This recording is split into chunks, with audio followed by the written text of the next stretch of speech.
মা ও ঠাকুরের কথা। একদিন সকালবেলা মা বাড়ির ভেতর নেতা দিচ্ছেন গোবর মাটি দিয়ে, আর রামকৃষ্ণ রঙ্গরস করতে করতে শ্রী মায়ের সঙ্গে কথা বলছেন। হঠাৎ শ্রীরামকৃষ্ণ বলতে শুরু করলেন, ছেলের অন্নপ্রাশনে যে কোমরে গোট পরে নাচবে গাইবে, সেই ছেলে মরে গেলে সেই কোমর ভুঁইয়ে আঁচড়ে কাঁদতে হবে। লজ্জাশীলা মা নীরবে সব শুনছিলেন, কিন্তু সকলের মা হওয়ার জন্য যার আবির্ভাব, বারবার ছেলের মৃত্যুর কথা তার বেশিক্ষণ শুনতে ভালো লাগতে পারে না। তিনি একবার ধীরে ধীরে বলে উঠলেন, সবগুলোই কি আর মরে যাবে?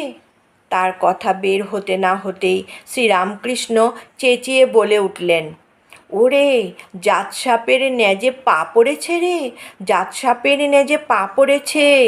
ও মা, আমি বলি সাধাসিধে ভালো মানুষ, কিছু জানে না, পেটের মধ্যে দেখি অনেক আছে, বলে কি না সবগুলো কি আর মরে যাবে?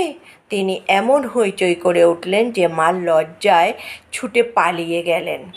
পরবর্তীকালে শ্রীরামকৃষ্ণ মাকে আশ্বস্ত করে বলেছিলেন, তোমার যেসব রত্ন দিয়ে যাব, মাথা কেটে তপস্বী করেও সেসব মানুষ পায় না।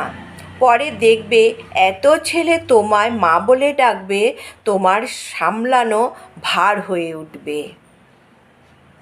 কত সুন্দর।